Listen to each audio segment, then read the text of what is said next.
नमस्कार, मी Rajratna Jondhale. Top news मराठीच्या 9च्या बातम्यांमध्ये आपलं स्वागत. 24 तास नाही तर फक्त एका तासात आपण देशभरातील दिवसभराच्या महत्त्वाच्या राजकीय, सामाजिक, क्राईम आणि मनोरंजनासह इतर घडामोडींचा वेगवान आढावा घेणार आहोत. बुलेटिनची सुरुवात करूया शॉर्ट न्यूजनं. कोरेगाव भीमा येथे 206वा शौर्य दिन उत्साहात साजरा. भीमा अनुयायांची मोठी गर्दी. वंचितचे अध्यक्ष प्रकाश आंबेडकर आणि उपमुख्यमंत्री अजित पवार यांचं विजयस्तंभास अभिवादन. महाविकास आघाडीचा लोकसभा निवडणुकीचा जागा वाटपाचा फॉर्म्युला ठरला. फक्त शिक्कामोर्तब होणं बाकी. खासदार सुप्रिया सुळे यांचं वक्तव्य. जनतेच्या अपेक्षा पूर्ण करण्याचा आणि वाचावीरांना सद्बुद्धी देण्याचा नवीन वर्षाचा संकल्प. देवेंद्र फडणवीस यांची विरोधकांवर टीका. सोम्या गोव्यांच्या प्रश्नांवर मी बोलत नाही. उपमुख्यमंत्री अजित पवार यांचा ठाकरे गटाचे खासदार संजय राऊत यांच्यावर निशाणा. 2024च्या लोकसभेच्या निवडणुकीत सोम्या गोम्या कोण हे जनतेला कळणार. संजय राऊत यांचा उपमुख्यमंत्री अजित पवार यांच्यावर निशाणा. राज्यातील कुठलाच प्रकल्प राज्याबाहेर जाणार नाही. उपमुख्यमंत्री अजित पवार यांचं मोठं विधान. इंडिया आघाडीची दारं सध्या आमच्यासाठी बंद. इंडिया आघाडीने सांगावं कधी प्रवेश द्यायचा. प्रकाश आंबेडकरांचं वक्तव्य. काँग्रेसची 4 जानेवारीला दिल्लीत महत्त्वाची बैठक. बैठकीत महाराष्ट्रातील नेते राहणार उपस्थित. बैठकीत लोकसभा निवडणुकीबाबत चर्चा होण्याची दाट शक्यता. हिट अँड रन कायद्याला चालक संघटनांचा विरोध. अनेक ठिकाणी रास्ता रोको करत पाळायला बंद. इस्रोकडून एक्स्पोसॅट या उपग्रहाचे यशस्वी लॉन्चिंग. उपग्रह अंतराळातील कृष्णविवरे आणि इतर प्रमुख प्रकाश स्रोतांचा अभ्यास करणार. चंद्रयान 3च्या यशस्वी मोहिमेनंतर इस्रोने आज वर्षाच्या पहिल्याच दिवशी एक्स्पोसॅट या उपग्रहाचे यशस्वी लॉन्चिंग करून 2024 या वर्षाची धमाक्यात सुरुवात केली आहे. सकाळी 9:10 PSLV C58 प्रक्षेपणाच्या मदतीनं एक्स्पोसॅट या उपग्रहाचं प्रक्षेपण करण्यात आलं. त्यानंतर सुमारे 22 मिनिटांमध्ये हा उपग्रह त्याच्या ठरलेल्या कक्षेत प्रस्थापित करण्यात आला. हा उपग्रह अंतराळातील कृष्णविवरे आणि इतर प्रमुख प्रकाश स्रोतांचा अभ्यास करणार आहे. नवीन वर्षातील इस्रोची ही पहिलीच मोहीम यशस्वी झाल्यानं इस्रोवर कौतुकाचा वर्षाव करण्यात येतोय. देशाला नरेंद्र मोदींशिवाय पर्याय नाही असं मत उपमुख्यमंत्री अजित पवार यांनी प्रसारमाध्यमांशी बोलताना व्यक्त केलंय. आजच्या दिवशी सकाळी 6:30 वाजता मी आमच्या मंत्रिमंडळातील सहकारी संजय बनसोडे आणि बाकीचे जिल्हाधिकारी, SP, मुख्य कार्यकारी अधिकारी, सगळे अधिकारी आणि अनेक माझे आंबेडकरवादी सगळे चळवळीतले कार्यकर्ते, अनेक संघटनेचे पदाधिकारी असे खूप जण आणि सगळे सहकारी हे सुरुवातीला इथं आले. आम्ही अभिवादन केलं विजयस्तंभाला. आपल्याला सगळ्यांना माहिती आहे की दरवर्षी इथं मोठ्या प्रमाणावर जनसागर जमत असतो. यावेळेस आमचे जिल्हाधिकारी असतील किंवा शासन असेल, शासनाने वेळोवेळी इथल्या येणाऱ्या महाराष्ट्रातल्या सगळ्या सहकाऱ्यांना व्यवस्थितपणे तिथं अभिवादन करता यावं, दर्शन घेता यावं म्हणून अतिशय चांगली व्यवस्था करण्याचा प्रयत्न केलेला आहे. आणि हा प्रयत्न करत असताना बाकीच्या सहकाऱ्यांनी देखील त्याला मनापासून साथ दिली. त्याच्यामध्ये कुठल्याही प्रकारची अडचण राहू नये म्हणून आमचे जिल्हाधिकारी असतील, आमचे जिल्हा पोलीस प्रमुख असतील, मुख्य कार्यकारी अधिकारी असतील, सामाजिक न्याय विभागाचे आमची सगळी टीम असेल, शासनाच्या सगळ्याच विभागांनी हे आपलं स्वतःचं घरचं काम समजून त्यामध्ये लक्ष घातलं. आणि मी पण वरचेवर आढावा घेत होतो, सतत कलेक्टरकडनं माहिती घेत होतो. आज नवीन वर्षाची सुरुवात होती आहे. हे नवीन वर्ष सर्वांना सुखाचं, समृद्धीचं, आनंदाचं, भरभराटीचं जावं अशा प्रकारच्या शुभेच्छा देखील देतो. हॅपी न्यू इयर अशा पद्धतीनं त्या शुभेच्छा देत असताना एकंदरीतच आज इथं येत असणाऱ्या सगळ्या सहकाऱ्यांनी अतिशय शांतपणे कुठल्याही प्रकारे अडचण येऊन न देता कायदा सुव्यवस्था व्यवस्थित ठेवण्याच्या करता कुठंही पोलीस खात्याला बंदोबस्तामध्ये पोलीस सांगतील तशा पद्धतीनं सगळ्यांनी सहकार्य केलं पाहिजे. या सहकार्यातूनच लाखोचा जनसमुदाय महाराष्ट्राच्या कानाकोपऱ्यातून विजयस्तंभाच्या अभिवादनाकरता दर्शनाच्या करता ज्यावेळेस येतो त्यावेळेस तो किती व्यवस्थितपणे सगळ्या गोष्टी पार पाडतो हे देखील एक महत्त्वाचं आहे. आणि त्याला सगळ्यांनी सहकार्य करावं अशा प्रकारची माझी आज विनंती आहे. नवीन वर्षाचे कुणी जरी म्हटलं तर त्याची सुरुवात चांगली व्हावी, सगळ्यांना सुख शांती मिळावी, महाराष्ट्रामध्ये कायदा सुव्यवस्था चांगली राहावी, महाराष्ट्रातला कुठलाही घटक हा त्याच्या लाभापासून वंचित राहता कामा नये. राजकारणाच्या ठिकाणी राजकारण करता येईल, परंतु कारण नसताना विरोधाला विरोध करून काहीतरी वेगवेगळ्या प्रकारचे आरोप करायचे, हे जे काही पद्धत अलीकडच्या काळामध्ये सुरू झालेली आहे ती खरं तर योग्य नाही. जिथं काही गोष्ट चुकली तर त्यामध्ये दुरुस्त करण्याची देखील मानसिकता तयारी एकनाथराव शिंदे असतील, देवेंद्र फडणवीस असतील, मी असेल, संजय असेल, आमची सगळ्यांचीच मंत्रिमंडळातले सहकाऱ्यांची राहणार आहे. परंतु कारण नसताना बदनामी करण्याचं काम आणि गैरसमज पसरवण्याचं काम, वस्तुस्थिती तशी नसताना त्याबद्दल काहीतरी अफवा पसरवण्याचं काम हे अलीकडच्या काळामध्ये जे चाललं आहे हे कुठंतरी थांबलं पाहिजे. ते आपल्या महाराष्ट्राच्या हिताचं नाही.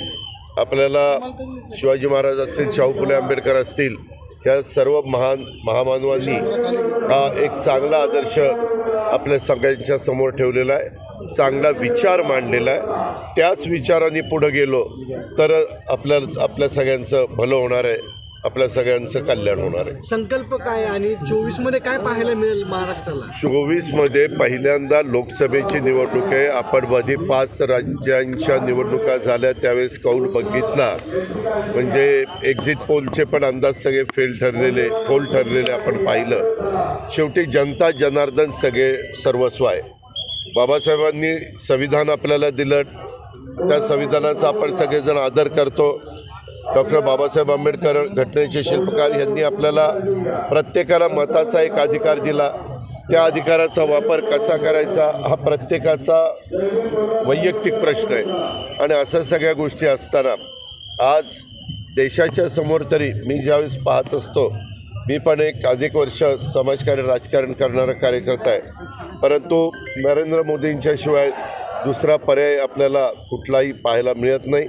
आज त्यांच्या नेतृत्वाखाली जागतिक स्तरावर आपल्या देशाची शान वाढते, मान वाढतोय, देशाचा नावलौकिक वाढतोय.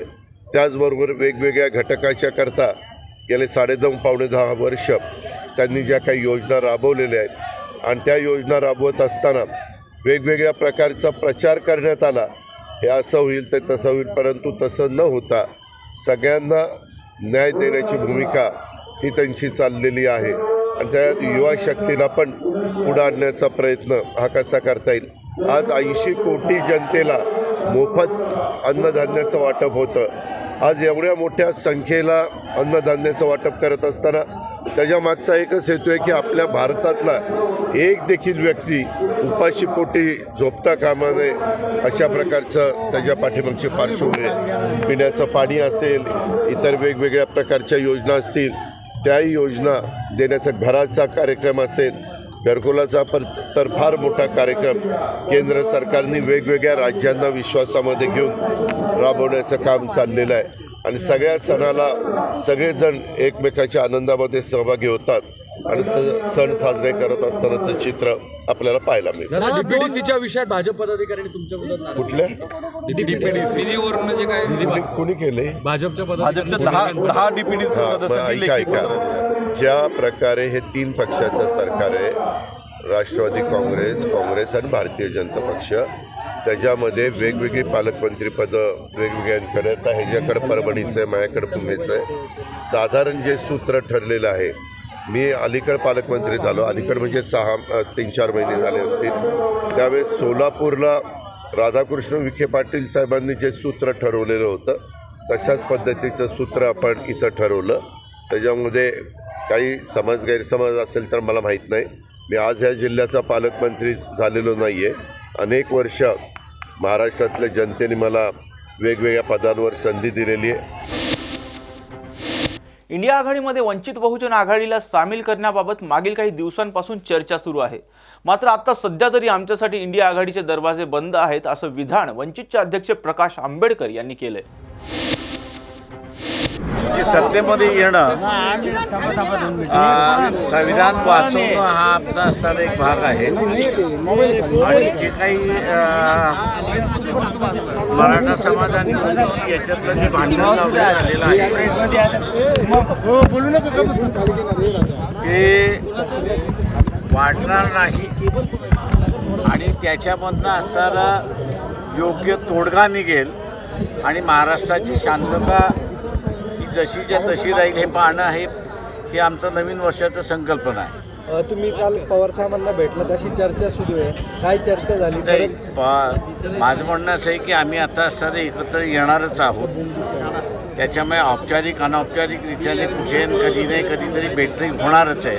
त्याच्यामुळे स्पेक्युलेशन करण्यामध्ये आता काय अर्थ राहिलेला नाही. म्हणजे ज्यावेळेस आम्ही पत्र लिहित नव्हतो की आम्हाला असणारं इंडियामध्ये सहभागी घ्या, त्याच्यामुळे असणारं ते इन्क्लूड आहे की NCPसुद्धा इन्क्लूड आहे, काँग्रेससुद्धा आहे, शिवसेनासुद्धा आहे. त्याच्यामुळे वारंवार या भेटी होत राहणार. झाली भेट तर निश्चितपणे आपल्याला सांगेन. इंडिया आघाडीत कधी प्रवेश? आता तो त्यांनी ठरवायचा आहे की कधी आम्हाला प्रवेश द्यायचा आहे. तो आमच्यासाठी अजून तरी दारं बंद आहेत. आता संजय राऊत यांनी देखील सहमती दर्शवलेली आहे. आता असं इंडिव्हिज्युअल सहमती नाही ना, ते इंडिया आघाडीची सहमतीचा प्रश्न आहे.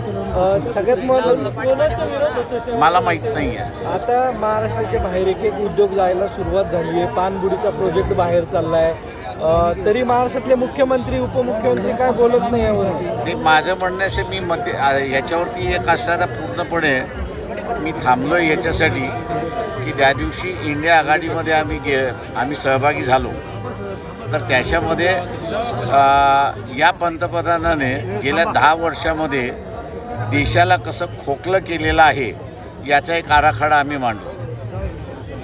राज्य सरकारमध्ये पण सर आहे असं काही? आता तुम्ही या ठिकाणी आलेले नाही, आम्ही आता असणारं जे आहे त्याच्यामध्ये एक आहे की शासनाने जेवढी सोय करायची तेवढी सोय या ठिकाणी केली. जेवढी सजेशन सांगितले ते स्वीकारले आणि त्याच्या प्रमाणात त्यांनी असणाऱ्या इथल्या सोयी केलेल्या आहेत. त्याच्यामुळे महाराष्ट्र शासनाचं आजच्या संदर्भातल्या ज्या योजना आहे म्हणजे भीमा कोरेगावच्या संदर्भातल्या ज्या आहेत त्या माझ्या अंदाजानं व्यवस्थित त्यांनी राबवल्यात असं मी त्या ठिकाणी म्हणेन. मार्टीच्या निधीबाबत देखील गेल्या काही दिवसांपासून सातत्याने चर्चा हो, त्याच्यामध्ये वादावाद चाललेली आहे की कशावरती खर्च करावा आणि कशावरती खर्च करू नये. हा वाद चाललेला आहे याची मला जाणीव आहे. राष्ट्रवादी शरद पवार गटाचे खासदार अमोल कोल्हे यांच्या नेतृत्वात नुकतीच शेतकरी आक्रोश मोर्चा संपन्न झाला. यानंतर आता मुख्यमंत्री एकनाथ शिंदे यांनी शिवसंकल्प यात्रा सुरू होत असून या यात्रेची सुरुवात अमोल कोल्हे यांच्या शिरूर मतदारसंघातून होत आहे. आपण केलेल्या शेतकरी आक्रोश मोर्चातील आवाज मुख्यमंत्री एकनाथ शिंदे यांच्यापर्यंत पोहोचला असून म्हणूनच त्यांनी शिरूर मतदारसंघ निवडलाय असं मत अमोल कोल्हे यांनी व्यक्त केले. मला वाटतं माननीय मुख्यमंत्री महोदय हे शिवसंकल्प अभियानाची सुरुवात शिरूर लोकसभा मतदारसंघातून करतायत. याबद्दल मी माननीय मुख्यमंत्री महोदयांचं मनापासून स्वागत करतो. जो शेतकरी आक्रोश मोर्चा निघाला या आक्रोश मोर्चाचा आवाज हा माननीय मुख्यमंत्री महोदयांपर्यंत पोहोचला आहे असं मी मानतो. त्यामुळेच ही सुरुवात शिरूर लोकसभा मतदारसंघातून होते. माननीय मुख्यमंत्री महोदय शेतकऱ्यांच्या समस्या सोडवण्यासाठी हा जर शासकीय कार्यक्रम असता तर मला वाटतं जास्त आनंद झाला असता. शेतकऱ्यांच्या समस्या जास्त तातडीनं सोडवण्यासाठी याची मदत झाली असती. पण माननीय मुख्यमंत्री येतात. माननीय मुख्यमंत्री महोदयांना हेच विनंती आहे की आमच्या कांदा उत्पादक शेतकऱ्यांवर जे निर्यातबंदीनी संकट ओढवले या निर्यातबंदीच्या विरोधात ठोस आणि ठाम पावलं उचला. केंद्राकडे तसा आवाज उचला. बिबट प्रवण क्षेत्रामध्ये दिवसा 3 फेज लाईट द्या आणि त्याचबरोबर दूध उत्पादक शेतकऱ्यांना सरसकट 5 रुपये अनुदान द्या. तर शिवसंकल्प हे जे आपल्या अभियानाचं नाव आहे ते सार्थ राहील. बुलेटिनमध्ये घेऊयात एक छोटासा break. Come on guys, hurry up. अरे सुन ना, एक ब्रेक ले लेते हैं. Guys, I'm telling you, तुम लोगों को सही से ट्रैकिंग नहीं आता. But that's okay, you can learn. रोज का ढक्कन देना. तो ये रेड वाला है, सही वाला दे ना। अबे ढक्कन, पहले तो सही पानी पीना।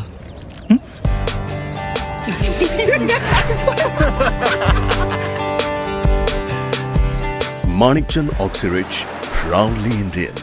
ब्रेक नंतर आपल्या सर्वांचं पुन्हा एकदा स्वागत. रामलल्लांच्या प्राणप्रतिष्ठेसाठी मुहूर्त काढणारे पंचांगकर्ते गौरव देशपांडे यांच्याशी विशेष संवाद साधलाय आमचे प्रतिनिधी संकेत देशपांडे यांनी. शतशतकांचे स्वप्न मनोहर आज येतसे आकारा. तब्बल 5 दशकांचा संघर्ष वनवास संपवून प्रभू श्रीरामांच्या मूर्तीची प्रतिष्ठापना जी आहे ती अयोध्येतील राम मंदिरामध्ये केली जाणार आहे.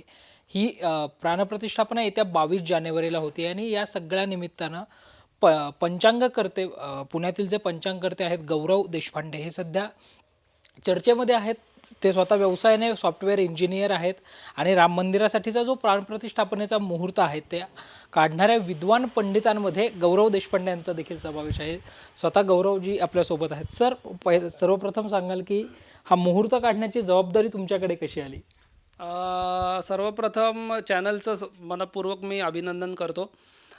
या मुहूर्ताची जबाबदारीच्या बाबतीत असं झालं की राम मंदिर ट्रस्टचे जे कोषाध्यक्ष आहेत परमपूज्य आचार्य गोविंद देवगिरी महाराज हे एप्रिल 2023मध्ये पुणे मुक्कामी आळंदीला आलेले असताना त्यांनी आम्हाला पाचारण केलं आणि आमचा विधिवत सत्कार करून त्यांनी एक अशी इच्छा प्रदर्शित केली की प्रभू रामचंद्रांची प्रतिष्ठा जी होणार आहे त्याचा अतिशय शुद्ध असलेला मुहूर्त आपण काढून द्या.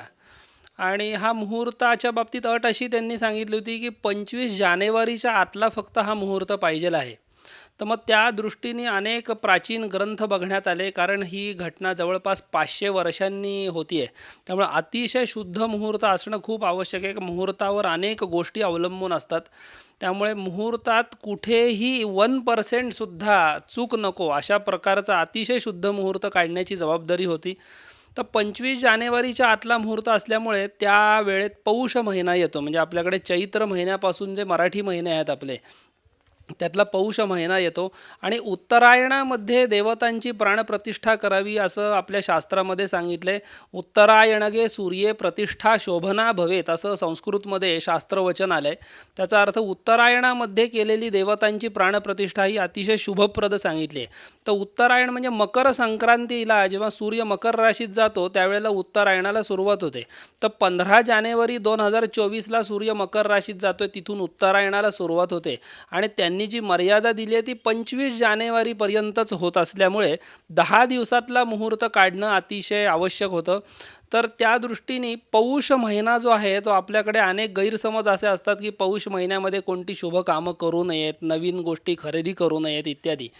त्यामुळे प्राचीन काही ग्रंथ बघितले त्याच्यामध्ये विद्या माधवी असेल, बृहद्दैवज्ञ रंजन असेल, नंतर मुहूर्त गणपती असेल, असे जे जुने ग्रंथ आचार्यांनी दिले त्याच्यामध्ये प्रत्येक महिन्याची एक फलश्रुती दिलेली आहे की अमुक महिन्यात प्राणप्रतिष्ठा झाली तर त्याचं फळ काय मिळेल. तर पौष महिन्याबाबतीत देताना असं सांगतात की पौषे राज्य विवृद्धी स्यात्. म्हणजे पौष महिन्यात जर प्राणप्रतिष्ठा झाली तर राज्याची राष्ट्राची वृद्धी होते, सगळ्यांची प्रगती भरभराट होते, नंतर देशातल्या रहिवाशांना प्रजाजनांना अतिशय शुभप्रद ठरते, राज्यकर्त्यांना सद्बुद्धी होते. असं वेगवेगळ्या प्रकारचं शुभफळ दिलेलं आहे. त्यामुळे पौष महिना फिक्स करण्यात आला. आता हे 15 जानेवारी ते 25 जानेवारी तिथी कोणती घ्यायची हे खूप महत्त्वाचं आहे. कारण आपले हिंदूंचे सगळे जे सणवार असतात किंवा जी काही गोष्ट आहे ती तिथीवर अवलंबून आहे, तारखेवर अवलंबून नसते. तर त्यामुळे तिथी कोणती घ्यायची तर शास्त्र असं सांगतं की यद दिने यस्य देवस्य तद दिने तस्य संस्थिती. म्हणजे ज्या तिथी ज्या देवतांच्या आहेत त्या तिथीमध्येच त्या देवतांचा वास अंतर्भूत असतो. जसं चतुर्थी गणपतीची आहे तशी द्वादशी तिथी ही भगवान विष्णूंची आहे आणि प्रभू रामचंद्र हे विष्णू स्वरूप असल्यामुळे द्वादशी तिथी निवडण्यात आली. आता त्या दिवशी तिथी जर अनुकूल आली तर वार पण अनुकूल पाहिजे. मी मगाशी म्हटलं तसं सगळ्या गोष्टी अनुकूल लागतात, त्याच्यात 0.1%सुद्धा चूक असून चालत नाही. तर त्या दिवशी सोमवार आलेला आहे, तर सोमवारच्या दृष्टीने विचार केला तर सोमवारी प्राणप्रतिष्ठा झाली तर ती सर्वांना लाभप्रद होते असं अतिशय चांगलं फळ मुहूर्त चिंतामणी ग्रंथात दिलं आहे. मग त्या दिवशी नक्षत्र कुठलं हा तिसरा पॅरामीटरचा जर विचार केला तर नक्षत्र मृग नक्षत्र, दिवसभर चंद्र मृग नक्षत्रात आहे.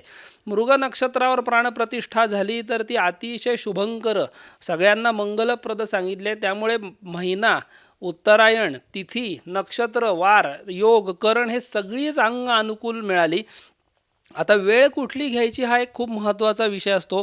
तर मेष लग्नाची वेळ घेण्यात आली अयोध्येच्या अक्षांश रेखांशानुसार, कारण जिथे ही घटना होणार आहे तिथले अक्षांश रेखांशानुसार गणित करणं आवश्यक आहे.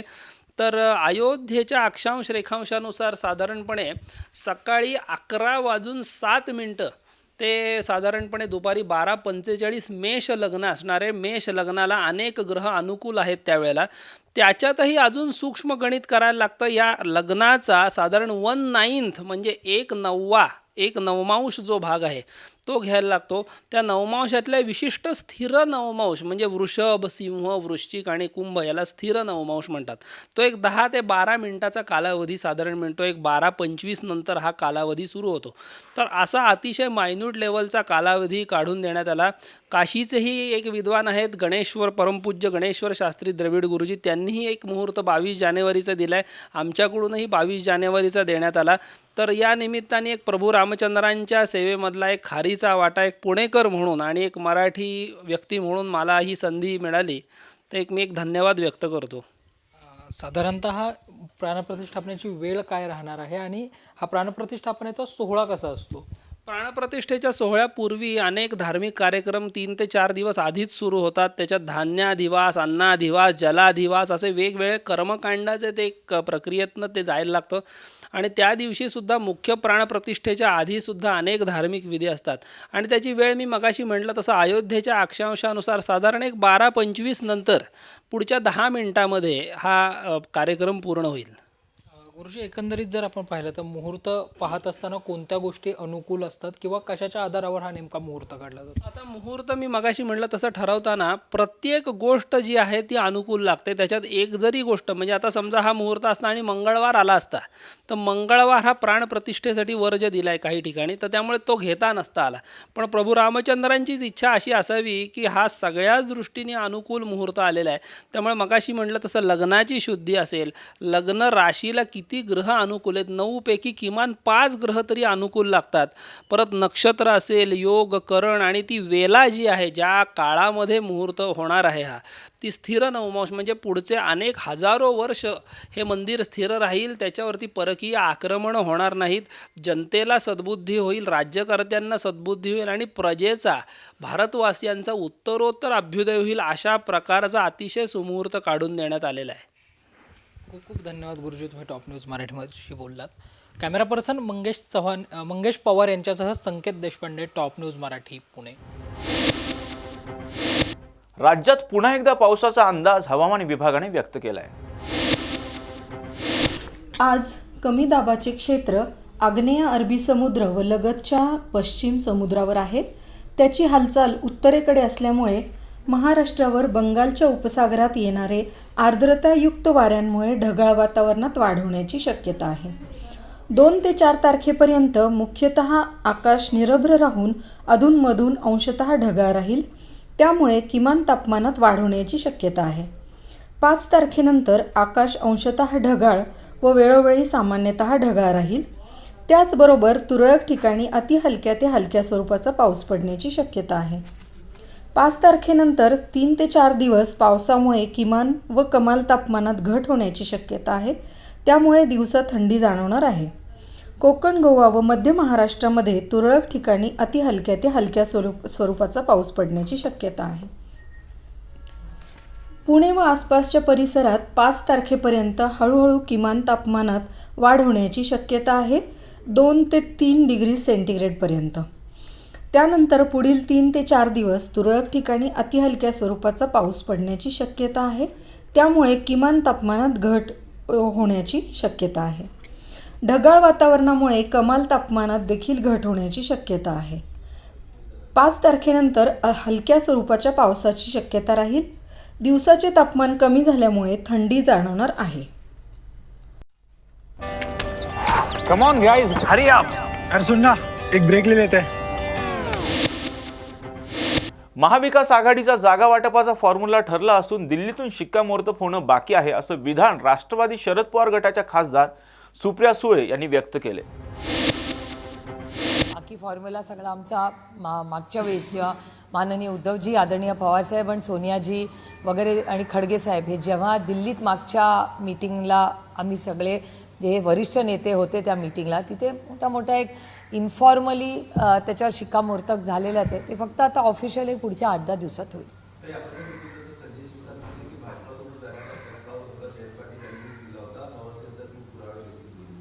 त्यांना काय माहिती असेल हो, मी एक लहान कार्यकर्ती आणि माझा सगळा फोकस मायबाप जनतेची सेवा, माझा लोकसभा मतदारसंघ आणि पार्लमेंटमध्ये असतो.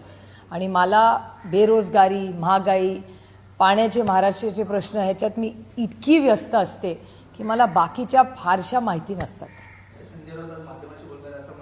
ठाकरे सरकार याच्यासाठी पाहिलं की महाराष्ट्र लुटण्यासाठी भाजपने ठाकरे सरकार पाहिलं असा त्याचा आरोप आहे. शक्यता नाकारता येत नाही, कारण का ज्या पद्धतीने महाराष्ट्रातल्या सगळ्या इन्व्हेस्टमेंट्स दुसऱ्या राज्यात जात आहेत, महाराष्ट्रावर अन्याय जो होतो आहे आणि data speaks for it self. आज केंद्र सरकारचा जो डेटा 2 दिवसापूर्वी आला होता त्याच्यावर उत्तर प्रदेश आणि बिहार ही राज्य अनेक सोशल प्रोग्रॅम्समध्ये महाराष्ट्राच्या पुढे आहेत आणि विकासाचा दर असेल, इन्व्हेस्टमेंट एन्व्हायरमेंट असेल, हे महाराष्ट्रापेक्षा बऱ्याच राज्यांमध्ये जास्त आहे असाच केंद्र सरकारचाच डेटा दाखवतो. त्याच्यामुळे महाराष्ट्रामध्ये असलेलं ट्रिपल इंजिनचं खोक्याचं जे सरकार आहे, त्यांचे जरी 200 MLAs असतील तरी 200 MLAंच्या मानाने विकास त्या वेगाने होताना दिसत नाही. आणि दुसरी सगळ्यात महत्त्वाची गोष्ट की महाराष्ट्रामध्ये अनेक ठिकाणी अतिवृष्टी झालेली आहे आणि अनेक ठिकाणी पाण्याचा प्रश्न झालेला आहे. त्यामुळे पाणी, अतिवृष्टी आणि दुष्काळ हे अतिशय गंभीर आव्हान हे राज्य आणि देशासमोर आहे. आणि मला असं वाटतं राज्यकर्त्यांनी जातीने लक्ष घालून थोडा वेळ राजकारण बाजूला ठेवून ह्या गोष्टी ज्याच्यासाठी ते म्हणतात ते सत्तेत आलेत त्याच्यात लक्ष घालणं अतिशय गरजेचं आहे.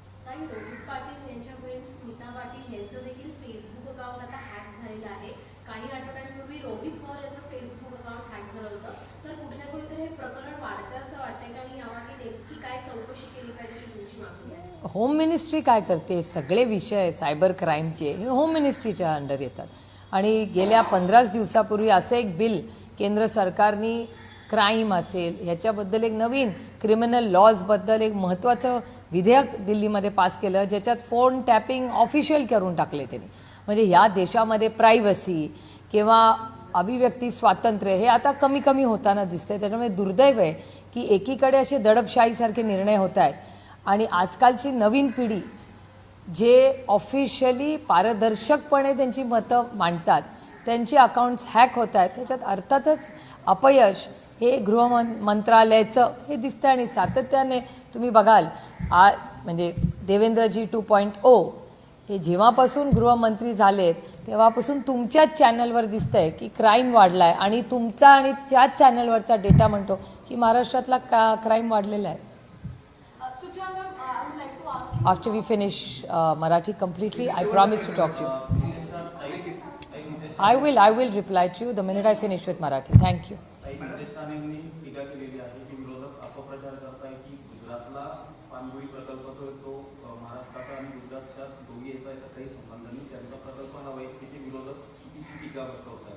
मी ही सगळी वर्तमानपत्रातली माहिती आणि माझा अजून तरी संपूर्ण मीडियावर विश्वास आहे. त्याच्यामुळे चॅनलवर आणि वर्तमानपत्रात जे आम्ही वाचतो त्याप्रमाणे आम्ही बोलतो. आणि ती जर माहिती चुकीची असेल तर अर्थातच भारतीय जनता पक्ष किंवा ज्या डिपार्टमेंटचा तो विषय त्या डिपार्टमेंटच्या मंत्र्यांनी खुलासा करावा. Simple, it's not so difficult. Police महासंचालकपदी रश्मी शुक्ला यांची वरली लागणार होती, पण महायुतीमधील काही नेत्यांनी त्याला विरोध केल्यामुळे त्यांची नियुक्ती झाली नाही. फणसळकर यांचा अतिरिक्त कारभार दिला. कसं बघताय महायुती? तो महायुतीचा अंतर्गत प्रश्न आहे. पण जेव्हा तुम्ही बदल्यांमध्ये एवढी गडबड करता त्या सरकारमध्ये काम करणाऱ्या, निष्ठेने काम करणाऱ्या लोकांचा जो मॉरल असतो तो कमी होतो. त्याच्यामुळे अर्थातच पोलीसमध्ये अतिशय माझा महाराष्ट्राच्या पोलीसवर पूर्ण प्रेम, आदर आणि विश्वासच आहे. आणि त्यांच्या बदल्या, त्यांच्या प्रमोशन्समध्ये असं जर राजकारण होत असेल तर हे अतिशय दुर्दैवी आहे.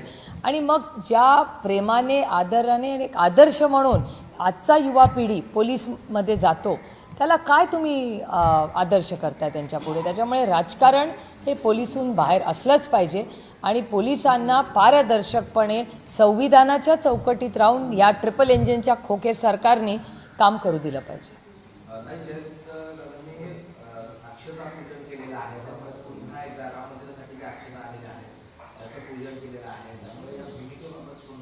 त्याच्यात काय, मी स्वतः रामकृष्ण हरीवाले आहे, मी पंढरपूरला रेग्युलरली जाते, त्याच्यात काय, जन्मापासून रामकृष्ण हरी म्हणले मी, त्याच्यात गैर काय. आपण आपल्या घरातली जी संस्कृती असते, अक्षदा लग्नात जाता तेव्हा अक्षदा टाकतच ना, त्याच्यात गैर काय. अक्षदा काय वाईट आहेत का? आणि अक्षदा पिकवणारा कोण आहे? या देशात काळ्या मातीशी इमान राखणारा शेतकरी आहे, तर त्याच्यात काय आहे, गैर काय त्याच्यात. आणि पंढरपूरला जायला काय आमंत्रण लागतं का? पांडुरंगाची इच्छा. आणि तुम्ही जर महाराष्ट्राची संस्कृती मिळाली तर तुमच्यात पण पांडुरंग आहेच ना.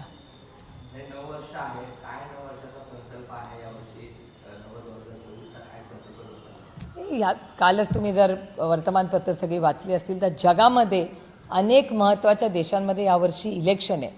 त्याच्यामुळे संविधानाप्रमाणे इलेक्शन्स व्हावी, ती पारदर्शक व्हावी. आणि आपल्या देशात आणि जगामध्ये अनेक ठिकाणी ही दडपशाही आहे, त्याला ती कुठेतरी थांबवून पारदर्शकपणे स्वातंत्र्याने आपल्याला सगळ्यांना मोकळा श्वास घेता आला पाहिजे. हे आपण सगळ्यांनी ह्या वर्षामध्ये करायचं आहे. कारण का अनेक महत्त्वाची म्हणजे राज्यातली पण इलेक्शन्स आहेत, देशातली आहेत आणि अनेक महत्त्वाच्या जगातली इलेक्शन्स आहेत, ज्याचा एक इम्पॅक्ट सगळ्याच गोष्टींवर असतो. म्हणजे इकॉनॉमीवर असतो, निर्णय प्रक्रियेत असतो, इंटरनॅशनल रिलेशनशिप्स असतात. त्याच्यामुळे खूप हे वर्ष पॉलिटिकली, सोशली आणि इकॉनॉमिकली हे खूप महत्त्वाचं असणार आहे जगासाठी, आपल्या देशासाठी आणि आपल्या राज्यासाठी.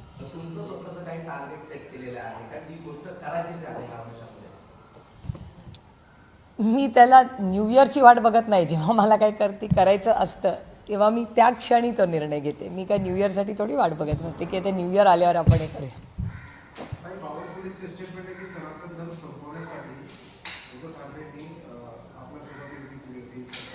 कसं आहे, माननीय उद्धवजींवर बोलल्याशिवाय त्यांची कोणाची हेडलाईन होत नाही. जसं आदरणीय पवार साहेबांचं आहे तसंच माननीय उद्धवजींचं आहे. त्याच्यामुळे ते रोज, आणि माझ्यासाठी लोकशाही आहे, दडपशाही नाही. त्यामुळे जो मर्जी बोलो. झालं मराठीचं. हां,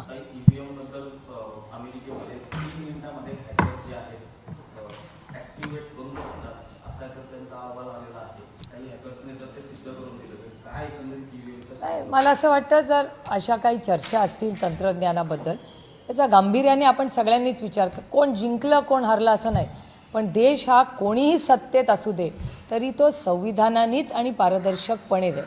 कॉपी करून पास करण्यात काय मजा. आपण सुसंस्कृत भारतीय लोक आहोत आणि आपण मेहनत करून पास होऊया ना, कॉपी करून कशाला पास व्हायचं. त्याच्यामुळे अशी जर असेल तर मला असं वाटतं एक ऑल पार्टी मीटिंग माननीय प्रधानमंत्र्यांनी बोलवावी. ते कुठल्या पक्षाचे प्रधानमंत्री नाहीत, देशाचे प्रधानमंत्री आहेत. त्याच्यामुळे असा काही फीडबॅक आला असेल तर माझा विश्वास आहे की या देशाचे प्रधानमंत्री हे संविधानासाठी ऑल पार्टी मीटिंग बोलवतील आणि त्याच्यातून चर्चा होऊ शकते याची.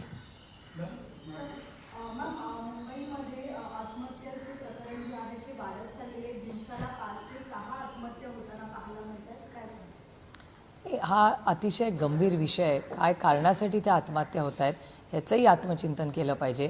अनेक वेळा आपण सगळे बघतो की त्या काही मेंटल हेल्थच्या इश्यूज असतात.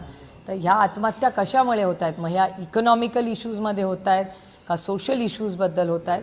अतिशय गंभीर विषय आहे आणि त्याच्यात राजकारण न करता त्याच्या मुळामध्ये आपण हात घालून तो प्रश्न सोडवण्याचा प्रयत्न आणि त्याचा अभ्यासपूर्वक नक्की काय या आत्महत्या होत आहेत ह्याची चर्चा मला असं वाटतं समाजात आपण सगळ्यांनी जबाबदारीने केली पाहिजे.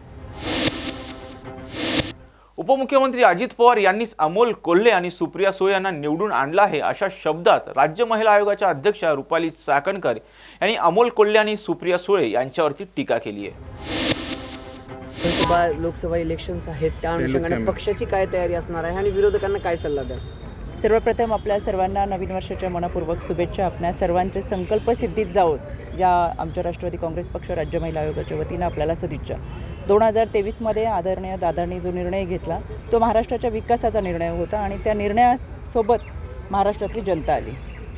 यामध्ये दादांनी जे निर्णय घेतले त्याच्यामध्ये सार्वर्थनिकी निर्णय खूप आहेत, पण आमच्या महिला भगिनींसाठीचं असेल तर लेक लाडकी योजना आहे, महिला धोरणामध्ये खऱ्या अर्थानं मातृत्वाचा सन्मान आहे, DPDCमध्ये महिलांना स्थान मिळालं पाहिजे अशी आमच्या महिलाच्या वतीनं मागणी केली आणि ते दादांनी तात्काळ मान्य केली.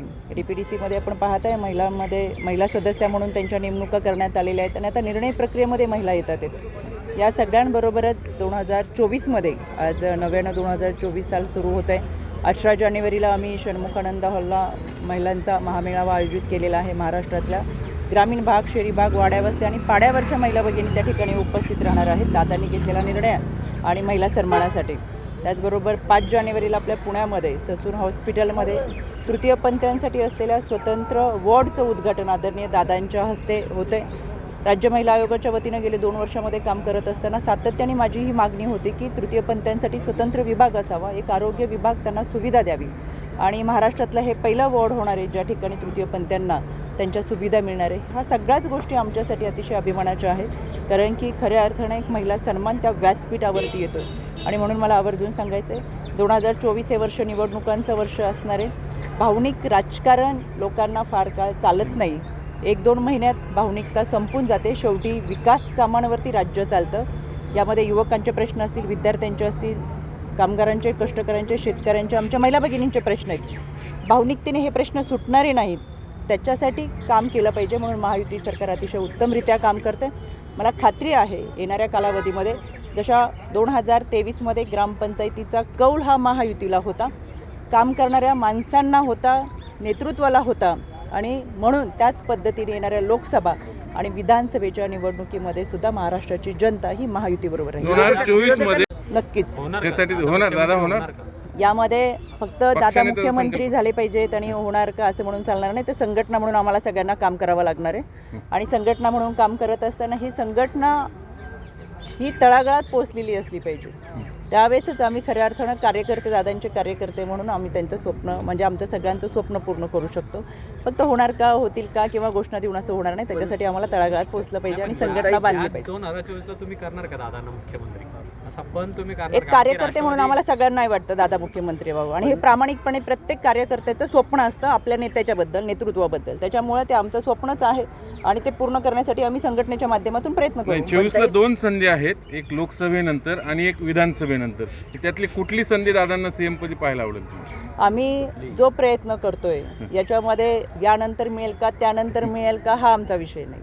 कार्यकर्ते म्हणून संघटना बांधणं आणि खऱ्या अर्थानं यंत्रणा फळी उभं करणं, दादांचा विचार तळागाळापर्यंत पोहोचवणं हे आमचं काम आहे. बाकीचे निर्णय हे वरच्या पातळीवरती होत राहतील, पण आमचं जे स्वप्न आहे एक प्रामाणिक कार्यकर्ते म्हणून आम्हाला सगळ्यांना वाटतं आणि हे केवळ आमचंच नाही, प्रत्येक कार्यकर्त्याची त्याच्या नेत्याबद्दलची ती स्वप्न असतं. पण तुमच्या नेत्यांवर आता तिकडनं टीका व्हायला सुरू झाली. अमोल कोल्हे, सुप्रिया सुळेंचं भाषण तुम्ही ऐकलं असेल. संजय राऊत म्हणतात की आता महाराष्ट्रातल्या ओवाळण्या बंद करा. थेट दादांवर निशाणा साधला जातो विरोधकांकडून. दादांवरती बोलल्याशिवाय त्यांच्या कोणत्या बातम्यांना प्रसिद्धी मिळत नाही आहे. दुसरी गोष्ट, जे खासदार दादांबद्दल बोलतात आहेत त्यांना दादांनी विशेष म्हणजे दोन्ही खासदारांना दादांनीच निवडून आणलेलं आहे आणि दादांच्यामुळे ते सगळे निवडून आले. त्यांच्या जर सभा पाहिला, अफाट आणि विराट मोर्चाचे जर फोटो पाहिले तर रिकाम्या खुर्च्यांशिवाय तिथं काहीही नव्हतं. त्याच्यामुळे मी मगाशी सांगितलं, परत सांगते की भावनिक राजकारण आता संपलेलं आहे. महाराष्ट्राच्या जनतेला विकासाचं राजकारण हवं आहे. त्याच्यामुळे जे खासदार दादांवरती बोलतात त्यांनी आत्मपरीक्षण करावं. काहींना तर आता 10 महिने तळ ठोकावा लागणार आहे असंही सांगितलं. याचाच अर्थ असा, दादा होते तोपर्यंत फक्त मतदानाच्या दिवशी, निकालाच्या दिवशी यावं लागत होतं. दादा सोबत नाही म्हणून आता 10 महिने तळ ठोकावा लागतोय. याच्यावरून आपण समजून घ्यावा की दादांमुळे निवडून आलेले आहेत. त्याच्यामुळे दादांवरती बोलल्याशिवाय यांची जाहिरात होणार नाही. तर त्यांनी हे अशा पद्धतीने बोलणं आता बंद करावं आणि लोकांमध्ये जाऊन खऱ्या अर्थानं आपली काही माणसं. गेली 15 वर्षे सुप्रियाताई फक्त दादांमुळेच निवडून आल्यात असंच त्याचा अर्थ होतो? असा अर्थ नाही आहेच, अर्थ नाही होत. 15 वर्ष त्यांच्यामुळेच निवडून आले. काही प्रश्नच आहे ना, जो दादांनी निर्णय घेतला, तुम्ही सर्वांनी स्वागत केलं, अनेक आमदार दादांसोबत आले, पण संजय शिरसाट असं म्हणतात की हा निर्णय जयंत पाटील घेणार होते. आज देखील जयंत पाटील शरीराने त्यांच्याकडे आणि मनानं अजितदादांसोबत आहे. असं काही आहेत तुमचे बंधू आहेत जयंत पाटील म्हणून विचारतोय. मला असं वाटतं की माझे बंधू असते तर आम्ही ह्या विषयावरती बोललेलो नाहीये. त्याच्यामुळे ज्यांनी अशी विधानं केली ते सविस्तर चांगली माहिती सांगतात. पण आले तर आवडतील का तुम्हाला? नक्कीच आम्ही त्यांचं स्वागत करू. दुसरं असं खडकवासल्यामधून आपण स्वतः इच्छुक आहात, बोलून दाखवलं.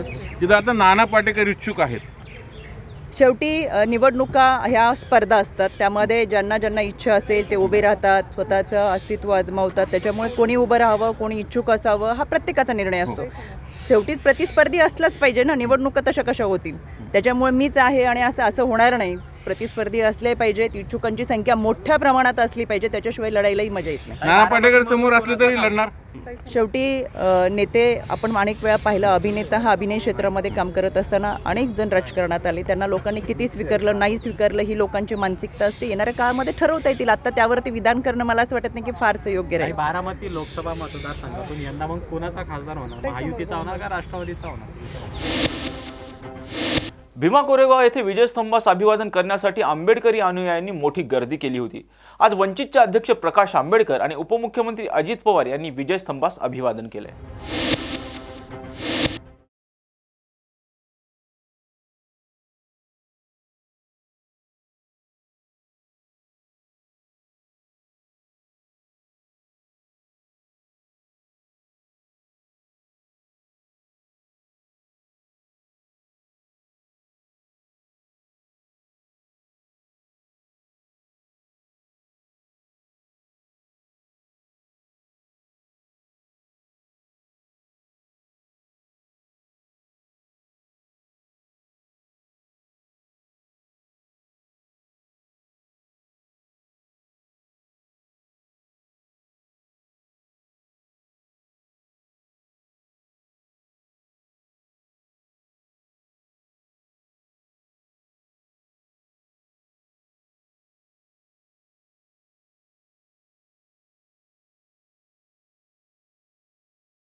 बुलेटिनमध्ये घेऊयात एक छोटासा break. Come on guys, hurry up. अरे सुन ना, एक ब्रेक ले लेते हैं. Guys I am telling you, तुम लोगों को सही से ट्रैकिंग नहीं आता. But that's okay, you can learn. रोज का ढक्कन देना. ये रेड वाला है, सही वाला देना. वो एक ढक्कन, पहले तो सही पानी पीना.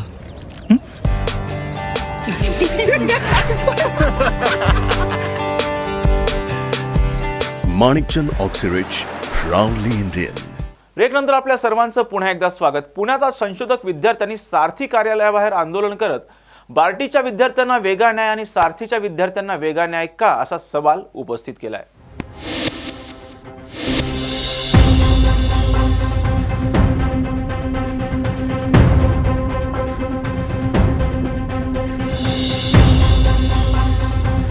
बार्टीच्या विद्यार्थ्यांना वेगळा न्याय आणि सारथीच्या विद्यार्थ्यांना वेगळा न्याय हे संशोधन करणारे विद्यार्थी प्रश्न विचारत आहेत. त्या संदर्भामध्ये बोलण्यासाठी सारथीच्या कार्यालयावरती जे आहे ते विद्यार्थ्याच्या वतीनं आंदोलन करण्यात येत आहे. आपल्यासोबत काही आंदोलनकर्ते विद्यार्थी आहोत. दादा, तुमची मागणी काय आहे आणि तुम्ही का आंदोलन करताय? सर्वप्रथम मी सारथीच्या संचालकांना विनंती करतो की ज्या पद्धतीनं शासनानं तिन्ही आणि चारही संस्था या स्वतंत्र उभ्या केलेल्या आहेत आणि त्या संस्थेच्या धर्तीवरतीच आज 2 वेळेस निर्णय बार्टीने स्वतंत्र घेतले, त्याच धर्तीवरती सारथीने सुद्धा घ्यावी आणि जे काही पेपर घेण्याचा निर्णय घेतला तो रद्द करावा आणि जे सारथीचे 1329 विद्यार्थी आहेत त्यांना सरसकट फेलोशिप देऊन सहकार्य करावं.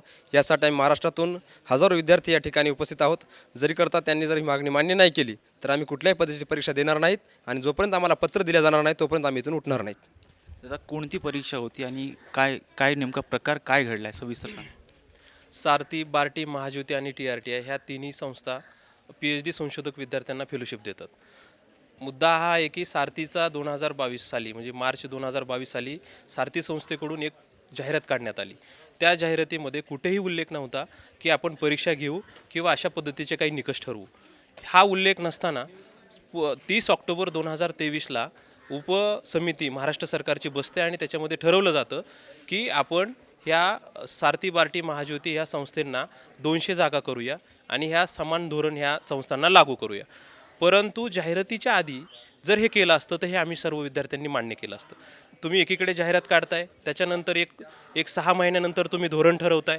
म्हणजे तुमचा मूळ उद्देश आहे की विद्यार्थ्यांनी शिक्षणाच्या प्रवाहात यावं. प्रवाहात आल्यानंतर प्रवाहाच्या बाहेर फेकले जातं आहे. जर तुम्ही असे नियम बनवत असाल तर हे चुकीचं आहे. आमची हे मागणी आहे की 24 डिसेंबर 2023 रोजी जी काही सारथी, बार्टी, महाज्योती यांची एकत्रित परीक्षा जी की नियमाला धरून नव्हती तरी देखील घेण्यात आली, ती परीक्षा आम्ही सर्वांनी दिली. त्याच्यामध्ये सावित्रीबाई फुले पुणे विद्यापीठाकडून टेक्निकल चूक झाली आणि ती परीक्षेमध्ये वापरला गेलेला पेपर आहे तो रिपीट केला गेला. आता हा आमचा मुद्दा हा आहे की ती परीक्षा दिल्यानंतर बार्टी संस्थेकडून एक पत्र काल निघलेलं आहे आणि त्याच्यामध्ये संचालकांनी स्पष्ट लिहिलेलं आहे की ही आम्ही येत्या 10 तारखेला जी आता री एक्झाम होणार आहे ती री एक्झाम आम्ही रद्द करत आहोत. बार्टी कोणत्याही प्रकारची री एक्झाम घेणार नाही असं बार्टी म्हणतायत. मग आम्ही सारथीचे संशोधक विद्यार्थी आमच्या सारथीच्या संस्थेकडे आज इथे येऊन बसलेलो आहोत. आमची ही मागणी आहे की सारथीने देखील तशा स्वरूपाचं पत्र काढावं आणि विद्यार्थ्यांना ते पत्र द्यावं. महाराष्ट्र सरकारकडे ते पत्र पाठवावं की आम्ही देखील अशा पद्धतीची परीक्षा रद्द करतोय. मुळात ही परीक्षा घेणं नियमबाह्य आहे. आपण विद्यार्थ्यांची फसवणूक करतोय हे सारथीने सांगावं. सारथी आमचे मायबाप आहे आणि ते सारथी त्यांच्यापर्यंत मांडेल अशी आशा आहे. जोपर्यंत हे पत्र आम्हाला देत नाहीत तोपर्यंत संशोधक विद्यार्थी आम्ही इथून उठणार नाहीत. म्हणजे सारथीने जर परीक्षा घ्यायचं ठरलं, बार्टीने जर परीक्षा घ्यायचं ठरलं तर सारथीने परीक्षा घेतलं तर काही अडचण नाही. मुळातच ही परीक्षाच नियमबाह्य आहे. ही परीक्षाच घ्यायला नको होती. आता मुद्दा आहे की परीक्षा घेतली गेली, त्याच्यामध्ये चुका झाल्या, ते सगळं झालं, पण आता बार्टीने रद्द केलं ती सगळ्यांनीच रद्द करायला पाहिजे. मुळात विद्यार्थी जे PhD पर्यंत पोहोचतो तो अनेक परीक्षा ज्या पात्रतेच्या असतात ते पात्र करूनच पुढे येत असतो. तुम्ही ही परीक्षा घेणं हेच मुळात चुकीचं आहे आणि हे परीक्षा तुम्ही घेऊन विद्यार्थ्यांची दिशाभूल करताय, विद्यार्थ्यांना रखडून ठेवताय आणि संशोधनापासून वेगळं करताय. म्हणून ही परीक्षा घेऊ नये आणि कोणत्या संस्थेने घेऊ नये. बार्टीने पुढाकार घेऊन ते पत्र काढले, त्यांचं अभिनंदन. तसं सारथीनेही केलं पाहिजे. विद्यार्थ्यांचा वेळ वाया घालू नये. आज 1.5 वर्षापासून विद्यार्थी ॲडमिशन घेऊन संशोधन करतायत, पदर पैशाने करतायत. लाखो रुपयांमध्ये त्यांना संशोधनासाठीचा खर्च आहे, अमाप आहे. हे सगळं असताना आपण विचार करत नाही आहे. आणि मुळात आपली चर्चा कशाची चालली, सारथीची, बार्टीची, महाज्योतीची. नवीन ठिकाणी आपण इमारती बांधतोय, जागा खरेदी करतोय, आपला फंड आपण इमारती बांधण्यात घालतोय. पण ज्या इमारतीमध्ये आपण ज्या विद्यार्थ्यांचं काम करणार आहे तो विद्यार्थी जर रस्त्यावर असेल तर तुम्ही इमारती बांधताय कशासाठी? मुळात आपल्याकडे फंड आहे, तो शिक्षणासाठी वापरा, त्या संशोधक विद्यार्थ्यांना द्या, त्यांचं संशोधन पुढे घेऊन जा, ही बेसिक मागणी आहे. तर आता पुढची तुमची भूमिका काय असणार आहे? पुढची भूमिका आमची अशी असणार आहे की जसं बार्टीने त्यांच्या विद्यार्थ्यांचं पालकत्व स्वीकारलं आहे तसं आमचीही ही मागणी आहे की सारथीनेही आमची मागणी मान्य करावी. आणि जोपर्यंत बार्टीनी जशी त्यांची विद्यार्थ्यांची मागणी मान्य केली की परीक्षा रद्द करणारच आहेत, तसं लेटर काढलं आहे, तसं यांनीही सारथी संस्थेनेही तसं परिपत्रक काढून ते आमची मागणी मान्य करावी. तोपर्यंत आम्ही इथून हलणार नाही आहेत. तुम्ही कुठून आलात? आम्ही नाशिकवरून आलो आहोत सर. सारथी संस्थेकडं काही विद्यार्थ्यांनी PhD संदर्भातची परीक्षा, होणारी परीक्षा 10 तारखेला होणारी परीक्षा रद्द करावी अशी तोंडी मागणी केलेली आहे. त्या संदर्भात त्यांच्याशी माझी चर्चा झालेली आहे. त्याच्यामध्ये परीक्षा हा प्रक्रियेचा भाग असल्यामुळे ती सध्या रद्द शासनाच्या नियमाप्रमाणे रद्द करणं सारथी संस्थेत शक्य होणार नाही आहे. तथापि PhD विद्यार्थ्यांची संख्या शासनाने सारथीसाठी 200, बार्टीसाठी 200, महाज्योतीसाठी 200 आणि TRTA साठी 100 असा निकष अंतिम केलेला आहे.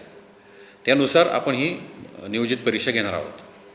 सध्या विद्यार्थ्यांच्या मागणीनुसार ही परीक्षा घेऊ नये अशी त्यांची मागणी असल्यामुळे आपण हा विषय त्यांचं निवेदन घेऊन शासनाकडे पुढील कारवाईसाठी पाठवणार आहोत. ज्या प्रकारे बार्टीने सांगितलं की आम्ही परीक्षा रद्द करत आहोत, तशीच मागणी विद्यार्थी करतात की सारथीने सुद्धा परीक्षा रद्द केली. नाही, आता हा निर्णय शासन स्तरावरचा आहे, कारण आपल्याला 200 जागा ह्या शासनाच्या GR प्रमाणे ठरलेल्या आहेत. त्यामुळे त्यासाठी जर आता आपल्याकडे 1300 विद्यार्थ्यांनी अर्ज केला आहे, 1329, तर त्यातले आपल्याला जर 200 विद्यार्थी घ्यायचे असतील तर परीक्षा घेणं क्रमप्राप्त आहे. ज्यावेळी जाहिरात काढण्यात आली होती त्यावेळी कसल्याही प्रकारची विद्यार्थ्यांची संख्या वगैरे दर्शवण्यात आली नव्हती असं विद्यार्थी म्हणतात. नाही, आता त्यानंतर तो GR आला, तर त्या GR नुसारच आपण परीक्षा घेत आहोत. तर पुढे तुम्ही काय भूमिका घेणार आहे? नाही, आता ह्या संदर्भात शासन स्तरावर आपण निदर्शनास आणू, ही बाब निदर्शनास आणू. तसेच या संदर्भात शासन जे काही धोरण ठरवेल, कारण हे विद्यार्थ्यांची जी मागणी आहे ती आपण शासनाच्या निदर्शनास आणलेली आहे. विद्यार्थी बाहेर म्हणतात की जोपर्यंत आमची मागणी मान्य होत नाही तोपर्यंत आम्ही उठणार नाही, तर तुम्ही पुढं काही पाठपुरावा केला आहे? नाही, आता आपण ही शासनाच्या निदर्शन आणलेलं आहे, त्यामुळे ह्या बाबतीत काही येत्या आठवड्यात निर्णय होऊन जाईल. आजच्या 9च्या बातम्यांमध्ये इथेच थांबण्याची वेळ झाली. पाहत राहा टॉप न्यूज मराठी, आपला महाराष्ट्र, आपली बातमी.